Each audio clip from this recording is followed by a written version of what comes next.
Bayangkan sebuah dunia yang perlahan-lahan kehilangan suaranya.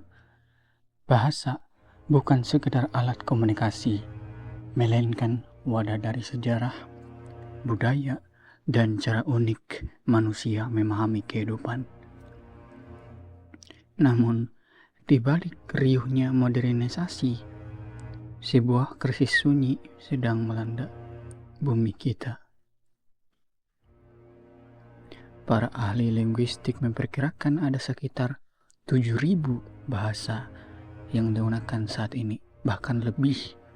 Tetapi kenyataannya sangat rapuh. Hampir separuh dari bahasa-bahasa tersebut terancam punah pada akhir abad ini,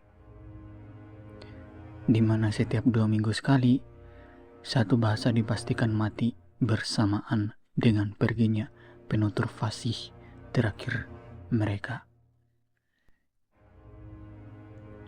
Lantas, apa yang membuat ribuan bahasa ini berjalan menuju kepunahan? Jawabannya ada pada roda globalisasi dan tekanan ekonomi yang berputar tanpa henti.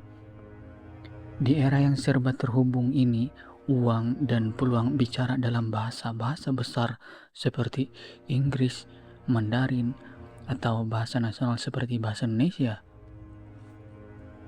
Penguasa terhadap bahasa dominan ini menjanjikan akses yang lebih luas pada lapangan pekerjaan di perusahaan multinasional serta pendidikan tinggi yang literatur ilmiahnya mayoritas menggunakan bahasa global. Akibatnya, bahasa daerah dinilai kurang memiliki nilai ekonomis dan secara sukarela mulai ditinggalkan demi bertahan hidup secara finansial. Kondisi ini diperparah oleh derasnya arus urbanisasi dan asimilisasi sosial. Setiap tahun, jutaan orang berbondong-bondong pindah dari desa ke kota demi mencari kehidupan yang lebih baik. Di lingkungan perkotaan yang heterogen ini, para pendatang dipaksa menggunakan bahasa mayoritas agar bisa berbaur dengan menghindari stigma sosial. Sehingga komunitas kecil yang tadinya menjadi benteng pertahanan bahasa ibu perlahan lembur dan kehilangan keasliannya di tengah hiruk-pikuk kota. Melangkah lebih jauh ke era digital, dominasi teknologi dan media sosial kian menyuruti bahasa-bahasa lokal.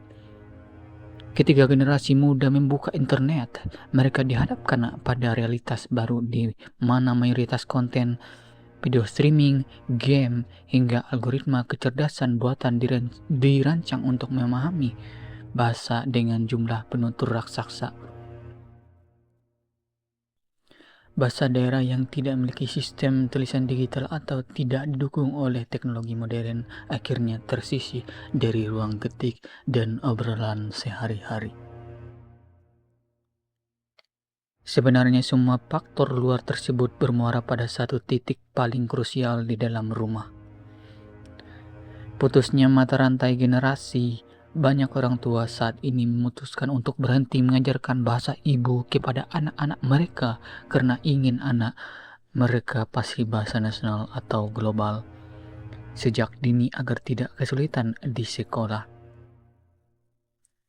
Dan ketika anak-anak tumbuh tanpa mengenali bahasa leluhurnya, bahkan bahasa tersebut sedang divonis mati secara klinis, hanya tinggal menunggu waktu hingga generasi tua habis.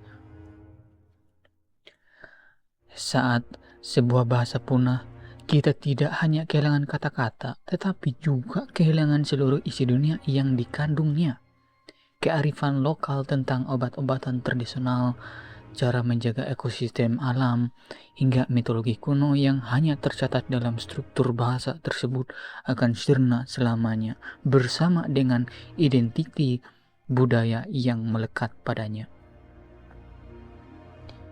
Hilangnya bahasa berarti hilangnya satu lensa unik manusia dalam berpikir dan mengekspresikan seni. Meski kepunahannya mengancam, harapan itu belum sepenuhnya padam. Saat ini, berbagai upaya penyelamatan sedang digalakkan melalui dokumentasi digital, untuk merekam suara para penutur asli yang tersisa, serta mengedepankan kembali pendidikan berbasis komunikasi lewat kurikulum lokal. Merawat bahasa daerah bukan berarti kita menolak kemajuan zaman, melainkan sebuah upaya untuk menjaga keberagaman warna dunia. Karena menjaga bahasa kita berarti kita juga menjaga, merawat kemanusiaan itu sendiri. Terima kasih.